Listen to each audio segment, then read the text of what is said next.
Hello, my loves. I am loving the video blogging because I am in the midst of writing my fourth book and it's great, but it's a lot of writing. So I don't love the idea of writing when it comes to a newsletter.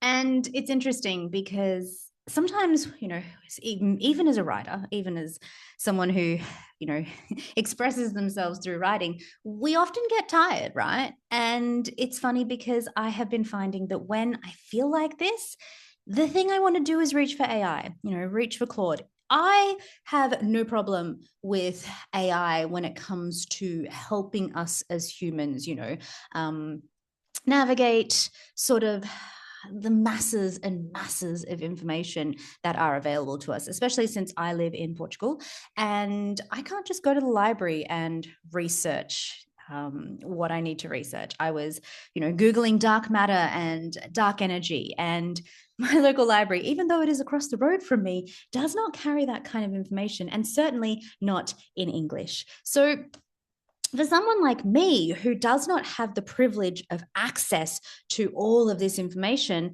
something like Claude is useful for me. It's useful for me to be able to actually access it, find it on the internet.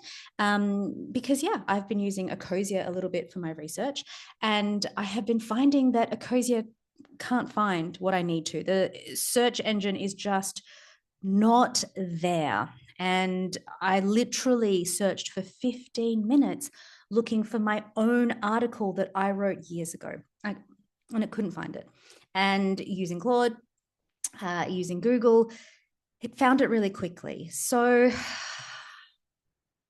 that and the fact that, as a brown woman living in white Australia, I had a lot of issues with diagnosis and going to doctors and being told that because of my skin color I would be at risk for certain things. Because of my skin color and my ethnicity, I tended to feel pain differently and exaggerate and be closer to hysteric. No one said exaggerate, but the implications were there that people of my ethnicity tend to exaggerate our pain, exaggerate our symptoms. And I often wonder if it was AI, if it was a machine, I don't know, maybe I wouldn't have been subjected to some of the stuff I was, So I think this discourse on AI and it being the worst thing in the world comes from a place of immense privilege of people who have had lives where they've just been taken seriously, And it's funny because this idea of people of the global majority and their knowledge, their ideas not being taken seriously has really been something I've been exploring a lot with my work. And recently I was in session with a client and a lot of stuff, I'm an intuitive, right? So it's hard to explain what happens in your body and your mind when you receive intuition, when you're working with someone as a medical intuitive. But when I was working with her, these ideas were coming to me, like goddesses like Lakshmi and Durga and Kali and Saraswati they were with me. And it's so interesting because the things I was saying, I was feeling really uncomfortable with. I was like, I'm a doctor. I'm, a woman of science. But to have these ideas about altars and goddesses, and it was really hard. But being an intuitive, my job is to stick with my intuition and to hear and to say what will not leave me alone. And it was exactly what this client needed, and it was phenomenal and it was amazing. And we started doing some altar work together, and I had to really sit with the discomfort of working with goddesses who, in my mind, the people who work with goddesses are white women who have appropriated. And it's just, I have this real aversion to it because I'm like, it gives me the ick. And it took me a while, however, And hence why I started working with archetypes, really, because the goddess work really gave me the ick. Because of how it's been appropriated, how it's been taken and used by people who don't really have any claim to it through lived experience and lineage. It took me a while. I will admit this, I actually went into Claude and I asked it. I was like, Jesus Christ, like, with my lineage, with where I'm from and stuff, like, is it even okay that I do this? Because it's weird, right? And this is the thing. This is when we get so bogged down, so out of touch with our intuition, so dependent that we have to reach for AI to confirm what we already know is deep within us. I knew. I mean, I was in India just over a year ago, about a year and a half ago, in Pondicherry, where my family is from, and I saw all of the goddesses. I saw statues to Kali and to Saraswati and to Lakshmi. I even bought a print with a Ganesha, a Lakshmi, and a Saraswati, three of my favorite gods, because that's what my family did. That's what my lineage did. And I'd seen it with my own eyes. I had been there, and yet I still could not believe that I had a right to it. I was entitled to it, because this is what empire does. This is what white supremacy does. This is what colonialism does, is it feels that it is entitled to whatever takes its fancy. And a lot of, white spiritual women who are doing this work with all these goddesses. And because of that, I felt like I wasn't allowed to. I felt like it had been cheapened and it was tawdry. And I got this real anger with my mother, with my lineage, for not teaching me, for not empowering me to know that this is mine, like by right, by lineage, by birth, by this lived experience. And it took me a little bit to sort of move through that anger, because my mother didn't not teach me because she thought it was crap, or because she wanted to keep it away from me. She didn't teach me because she was told, when we moved to Australia, she was told that our knowledge, that our lived experience, that what we grew up with, what she grew up with, was not good, and it wasn't right, that it was somehow lesser than. And so she really took that to heart, and she wanted to do something for me to make it easier for me in the world. And she stopped speaking our native tongue. She didn't teach me about the goddesses that had shaped her life and lived experience, and the lived experience of my grandmother and my great grandfather. And I can't be angry at that. I mean, I can be, but not at her. I can be angry at the systems that were created to keep me and my mother and my lineage away from what is truly ours, that made me doubt myself, my medicine, and what I can offer to the world. Because empire believes that everyone else is entitled to it, and it's not special anymore. And it only becomes cool when white people say it's cool, right? And we see this everywhere. We see this with our Scandinavian scarves, and people being in their Chinese era, and this fascination and fetishization of the Orient and the East, and Hindu practices and goddesses, and all of this. It makes it really hard for people like me, who actually have lived experience and lineage with things like the Hindu goddesses. So my work at the moment is a huge reclamation of this. I've always had an altar in different ways, even in my kitchen. I like to set up like the spices and the herbs and the oils, and that's also an altar. And I kind of stumbled into altar work, however, as a part of my work. Since I've moved to Portugal, my friend and I have started doing these really cool in-person events, at the full moon and things. And, we set up a little altar to make the space sacred. And like I said, with this client and this work I was doing, we started doing altar work, and it's it really is a reclamation. It really is a coming together of my lived experience, my lineage, my love for things in the human world. And the altar is a temple.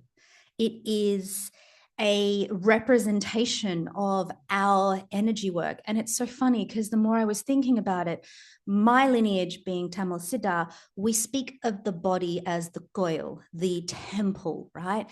And an altar is like an external version of that. And when we do altar work, it's like we are creating the our energetic architecture of our temple outside of us.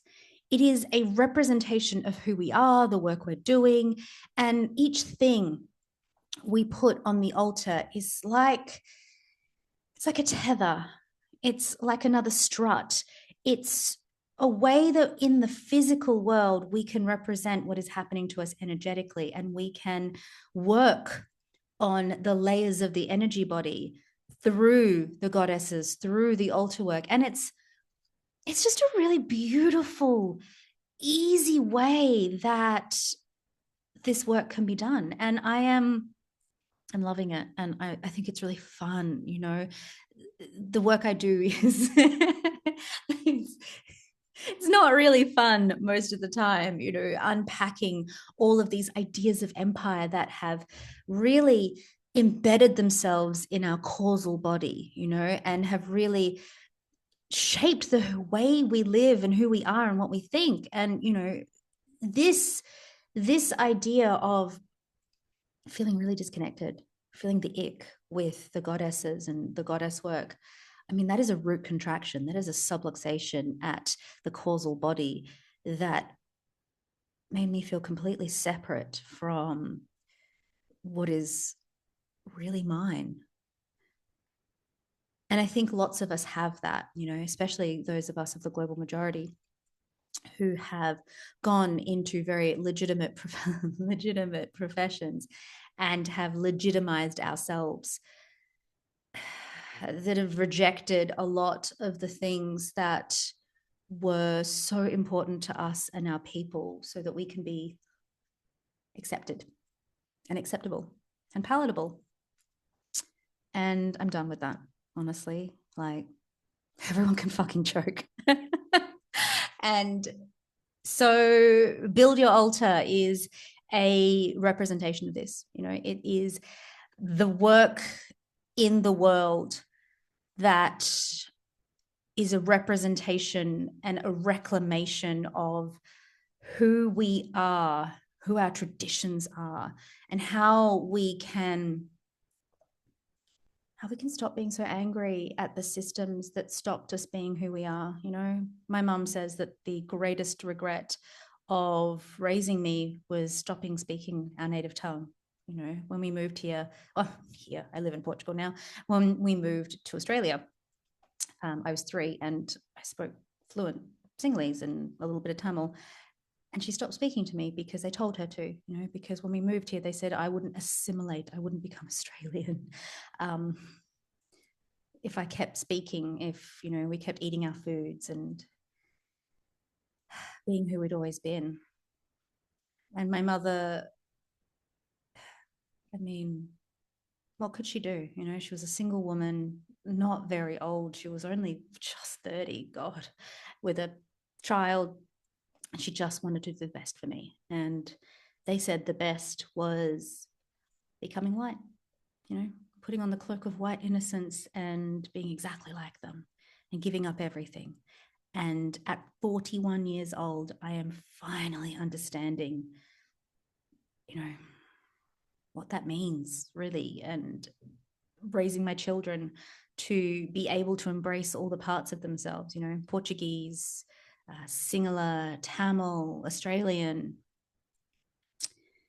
Yeah. So this is my work, being the bridge between all of these worlds and helping people to understand how to embrace all the parts of themselves, you know. And yeah, The altar work is a huge part of that, massive part, a part that is a little bit more fun, a little bit more tangible and creative, and less terrifying and dark. We can look at the darkness without having to dive so deeply into it all the fucking time, you know? So, yes, that is what I'm launching at the moment, the altar work. And it is a 4-session series. You bring a problem, an issue, and we work through it. We work with Durga, Lakshmi, Kali, and Saraswati, the 4 goddesses who really represent building out your energetic architecture. And we can do that. We can do that without me having to touch you. We can do that by, using some fun stuff in the world and chanting and meditating and moving and, doing things that are sort of from the outside in, instead of going from inside out, which is what, when you're on the table, we do a lot of. And I do have a session for that. That is where empire lives in your body. And that is a 1 session. And it's incredible as well. I mean, neither one of these is bad. They're just, it depends. Do you want to go inside out? Do you want to do causal body first? Do you want to do physical body first? To me, it doesn't matter. But it's just another way, it's just another way that's fun, that's a little bit less, that if you want to just sort of, gently move into this work instead of sledgehammer yourself into this work, altar work is for you. Gosh, I'm rambling, aren't I? But yeah, that's what I'm launching. They are the 2 ways to work with me: where empire lives in your body, and then 3 follow-up sessions after that. Or you've got the altar work. I'll put the links below for both of them. And thank you for listening. Ciao. Beijinhos. Até já.